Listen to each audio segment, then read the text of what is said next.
Welcome to the Bandwich Tapes. I'm Brad Williams. My guest today is one of country music's true traditionalists. Over the course of a career spanning more than 50 years, Moe Bandy has become one of the defining voices of classic country, recording timeless songs like Bandy the Rodeo Clown, Till I'm Too Old to Die Young, and alongside Joe Stampley, the unforgettable hit, Hey Joe, Hey Moe. He's performed on the Grand Ole Opry for decades, built a career playing dance halls and honky tonks across Texas and beyond, and continues to tour while introducing audiences to new music. His latest album, Songs I Missed, finds him revisiting many of the classic country songs he spent years performing before ever recording them himself. During our conversation, we talk about the stories behind some of his biggest hits, the lessons learned from years of playing smoky dance halls, recording with legendary producer Jimmy Capps, and why songs continue to resonate with listeners across generations. Here's my conversation with the legendary Moe Bandy.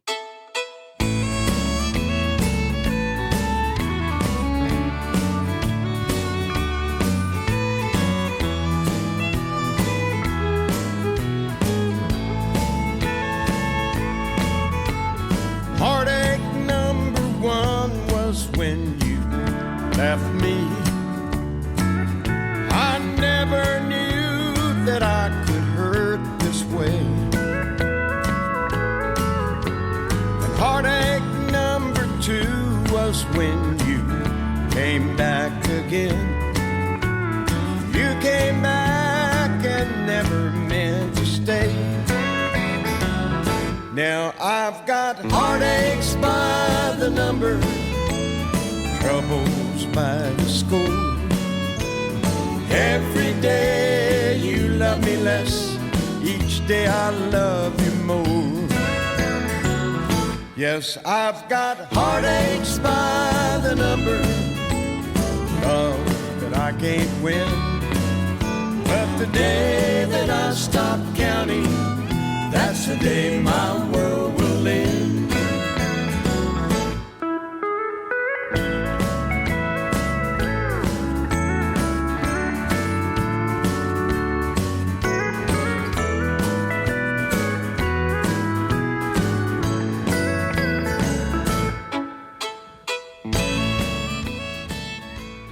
Moe Bandy, it is an honor and a pleasure to be hanging out and talking with you today. How are things going for you?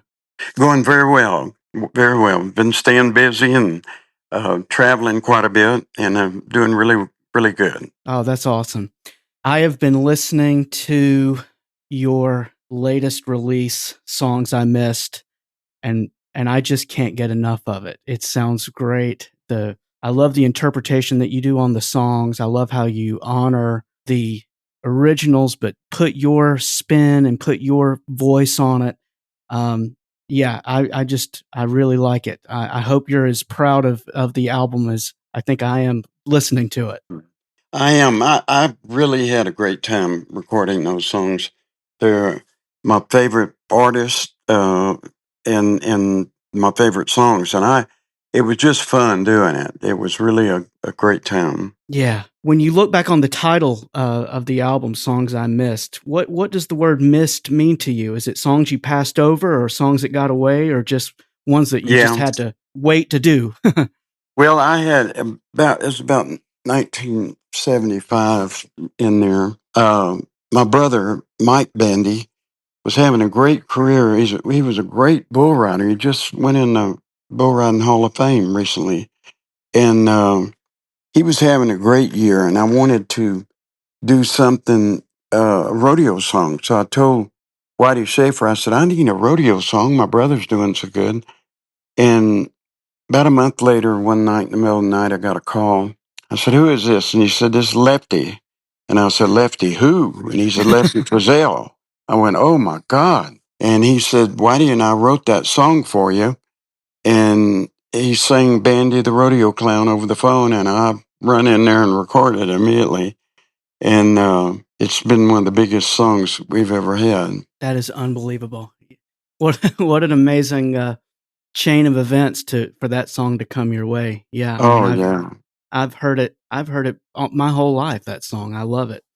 Well, it was not only a big hit record for me, but the honor of having Lefty on one of the writers was just a thrill, and Whitey too. That he's one of the great writers, and it was just a thrill to have them write a song for me. Absolutely. I love your recording of "Heartaches by the Number." I'm sure you singing in honky tonks near San Antonio for many years. I'm sure you sang that song a few times I did. throughout your career. Oh, where I'm from, they love to dance, and they love those shuffle songs, we call them. And they really like that song. That's been one of my favorites. All these songs I used to play around all the honky tonks, and I played these songs, and so it was just a thrill to go back and sing them again. And we played all the wild places. We played places had screen wire up in front of the stage, and we had a hole in it, so we could throw stuff back at them. I was reading your bio, and I feel like there's a lot of country singers that come along that they play the part of a country singer very well, but they may not have lived it. Mm-hmm. But that cannot be said about you, sir. You have lived it, from working all day long and then going and singing 4 hours a night in a honky tonk and paying your dues. I mean, you have lived the life of someone that deserves to sing a country song. Well, thank you. I really did enjoy those times, and those smoky honky tonks. That was like going to school. I tell a lot of these young kids, and they ask me what to do. I said, go get you a gig in one of them smoky honky tonks and play 4 hours a night, and it's like going to school. That's exactly right, and I've done it myself, and I can tell you that you probably learn a lot. You probably learn more about yourself and what you want to do as a singer when they don't pay attention as you do when the dance floor is packed. Because if Right. when you got to draw those people in and get them listening to you, Mm-hmm. that's quite an education you're receiving. Yes, it is. And when my first record broke and I went on the road, I've been playing those dances. I wasn't used to just people just sitting there looking at me, and I had to adapt to that real quick. That's a good point. Yeah, they didn't get up and dance. Yeah, I played. I'm from Georgia originally, but I went out and played in Texas some, and played out in Fort Worth, and Mm-hmm. there's nothing like a Texas dance hall and watching those people dance around the dance floor together. That's a sight to see. It's unbelievable. And they go in a circle. Yeah, and they go right they around sure the do. circle. Yeah. Did those, when you recorded all those songs that you'd been singing for all those years, did the lyrics of some of those songs, did it feel different to you at this point in your life as maybe it did when you sang those years ago? It did. I just went back and revisited the stories, and it felt fresh to me and new.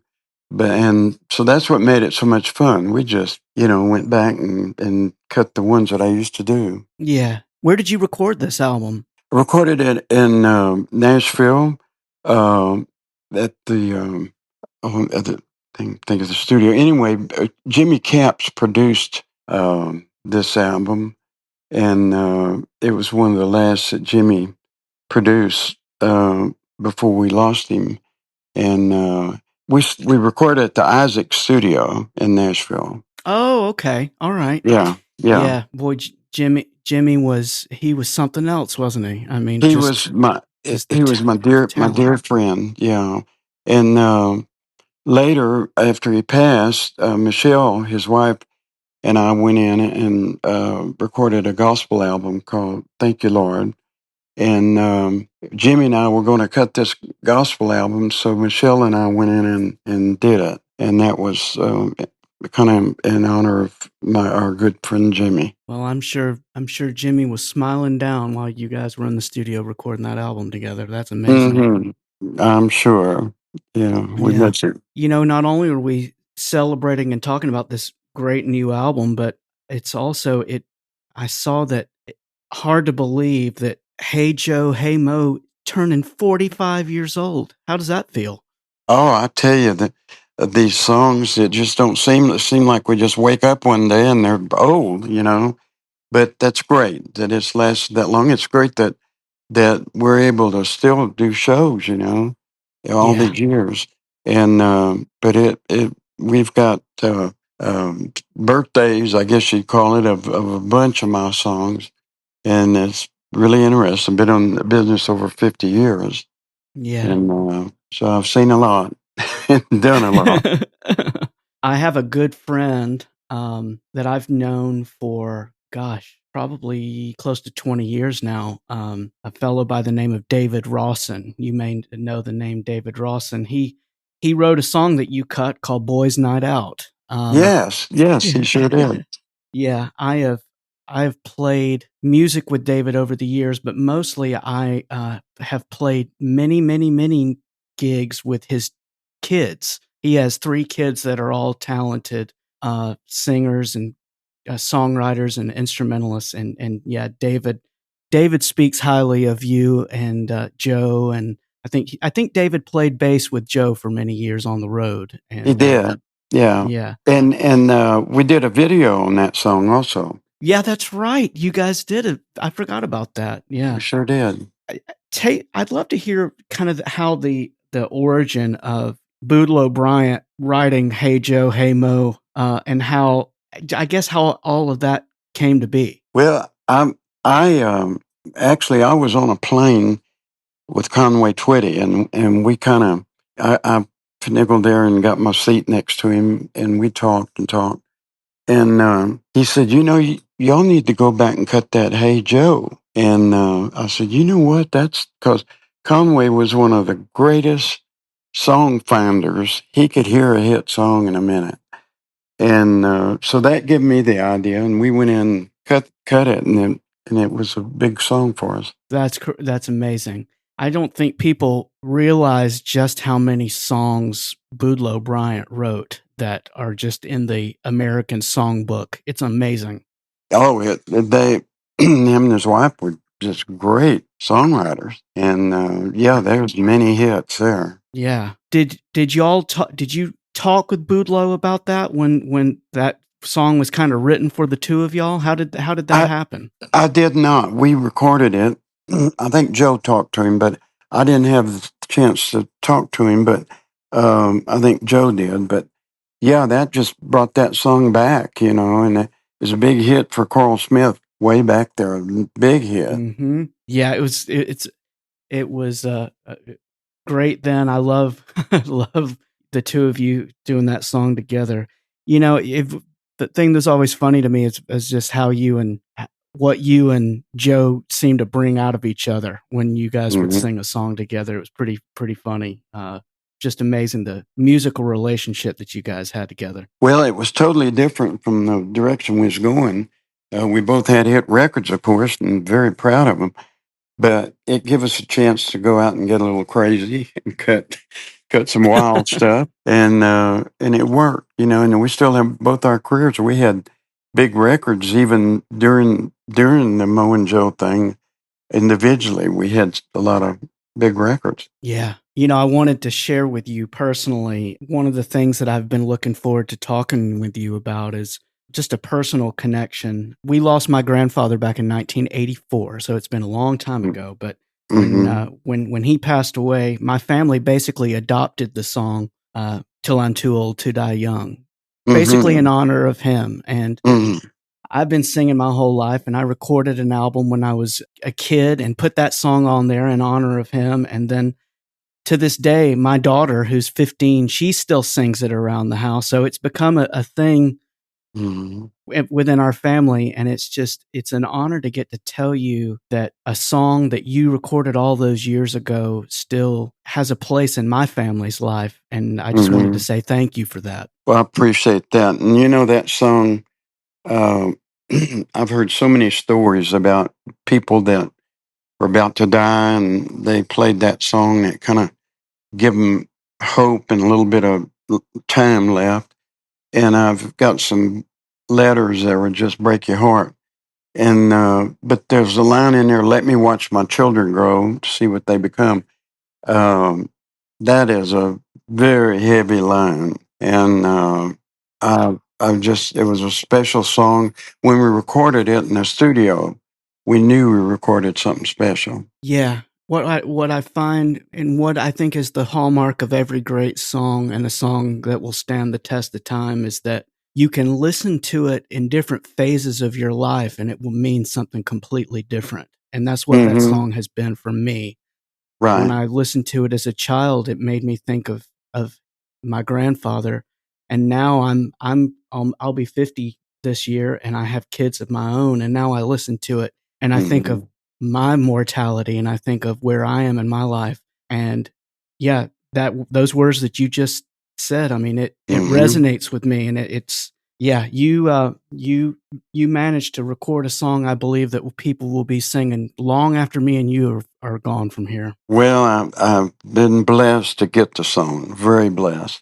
And I actually went back in and cut for my kids, grandkids, where I changed the line to let me watch my grandkids grow. Mm, And I did it just for them. They have copies of it. But yeah, that was just a special song. And a lot of times when you're cutting a song like that in the studio, you get through and you get the track and you just say, we just did something special. And that was one of them, very much so. yeah, it absolutely is. I didn't realize until I was looking it up that Linda Ronstadt also recorded that song at some point. I That's didn't know pretty. that. Is that Yeah, right? yeah, Yeah. she sure did. I listened to it and it's fantastic. As any song Linda sang was amazing. Right. I'll have to look that up. Yeah. Yeah, but I'm pretty partial to the Moe Bandy version myself, I gotta say. Well, It's pretty yeah. awesome. Well, that's been a very big one for me. Yeah. When you think back of where you've come in your career, I mean, it's from where you started and, Meridian, Mississippi, right? Is that where you're from Hmm. originally? Meridian, then to Texas? Right. I was born in Meridian, Mississippi. My mother's side of the family is there. And we moved to Texas. My dad's from San Antonio area. We moved over there when I was 6 years old. So I was raised in San Antonio. Of course, we went back and forth to Mississippi to visit everybody. But so I was raised around South Texas there. Yeah. Just amazing to me how geography plays into this. I mean, I just think about Meridian and I immediately think of Hmm. Jimmy Rogers. And then when I think of Jimmy Rogers, I think of the influence he had on somebody like Merle Haggard. And then I think Yeah. about you going to being there and then going to Texas and the influence of Texas on you as a musician. It's just amazing to see how, Hmm. where you, My grandfather worked on the railroad with Jimmy Rogers. And so some of the first music I ever heard was Jimmy Rogers. And at the railroad station, they got a plaque up there that talks about my grandfather working there and that me being from there. So I was so honored to have that. It's a marker there about oh, that. that's amazing. Yeah, that's incredible. Hmm. So are you playing a lot of live shows these days? What are you getting to play much? Yes, I'm leaving tonight to go. We're doing 5 shows in a row in Texas, and we're just staying. I'm staying pretty busy. That's awesome. I'm assuming you take a band out with you when you go and do all these Right. shows? I have the bus and the band, the whole deal. Yeah, and Oh, we travel and still having fun doing shows. that's awesome. I see that I live in St. Louis and I see that you'll be in Branson later this year. I've only lived in St. Louis for about 4 years and I believe it or not, I have not made it to Branson yet. So I think you might be my excuse to go out there in Well, October to come great. and hear you play. Oh, that's just right. Yeah, that'd be great. So Yeah, it'd be the fantastic. 8th of October, I'm gonna be in Branson. Yeah, we might make our way out there and come and hear you play. Oh, great, great. I'm gonna be on the Grand Ole Opry on September the 10th. Coming up. Oh, that's awesome. Does that I imagine that, playing the Opry never gets old, right? You just getting to No, do that. it's a very special moment for anybody When you walk in that circle out there, the circle where all the greats stood, and I'm always honored to be on the Grand Ole Opry. And I went on first time in 1976, 75. And I looked in the wings, and there's Farron Young and Ernest Tubb and Roy Acuff and all these greats standing there watching me. And I'll never forget that time. And the Opry's just always been special. Yeah, it is. I can't imagine what that experience had to have been like, standing there and seeing all your heroes in the wings. And George Morgan introduced me, Laurie Morgan's dad. Oh, that's awesome. Incredible. Well, Mo, I've just had a good time hanging out and talking with you. And Thank you. I did too. I enjoyed talking with you, and we'll have to do it again sometime. Yeah, that sounds great. I just applaud you on your new album, Songs I Missed. I encourage everyone to go out and listen to it, and just check out Mo's website and see where he's playing, and come and listen to him. And Mo, just thank you for the music. Thank you for just all this legacy of great music that you've given to us, and I just wish you all the best. Thank you so much. I really enjoyed talking with you. Yeah, thank you. Take care. If you enjoyed this conversation, please follow or subscribe to the Bandwich Tapes wherever you listen, and consider leaving a rating or review. Thanks for listening, and I'll see you next time.